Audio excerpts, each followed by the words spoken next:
សួស្តីពុកម៉ែបងប្អូនទាំងអស់គ្នាសូមស្វាគមន៍មកកាន់ Channel សហគមន៍ឆ្នោតរបស់ Admin ថ្ងៃនេះ Admin មានលេខតម្រុយល្អៗរបស់ឆ្នោតយួនសម្រាប់ចែកជូនពុកម៉ែបងប្អូននៅថ្ងៃទី18ខែ12ឆ្នាំ2025នេះដូចនេះ Admin មិនចង់ឲ្យចំណាយពេលវេលារបស់ពុកម៉ែបងប្អូនយូរតោះយើងមកតាមដានលេខតម្រុយរបស់យើងទាំងអស់គ្នាសម្រាប់លេខតម្រុយ2លេខមានលេខ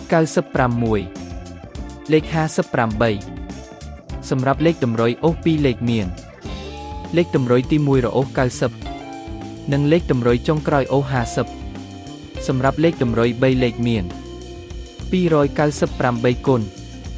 និង312គុណសម្រាប់លេខតម្រុយថ្ងៃនេះ Admin សូមជូនពរឲ្យពុកម៉ែបងប្អូនជួបតែសំណាងល្អទាំងអស់គ្នាហេងមានលាភមានជ័យជាចុងក្រោយសូមកុំភ្លេចជួយចុច Subscribe និង Comment ហើយដាក់សញ្ញារូបកណ្ដឹងដើម្បីជួយផ្ដល់កម្លាំងចិត្តមកកាន់ Admin ជាពិសេសងាយស្រួលតាមដានវីដេអូថ្មីនិងលេខតម្រុយល្អៗជាប្រចាំថ្ងៃជាមួយ Admin សូមគោរពលាពុកម៉ែបងប្អូនពីខ្ញុំបាទសហគមន៍ឆ្នោតសំណាងល្អទាំងអស់គ្នាសូមអរគុណ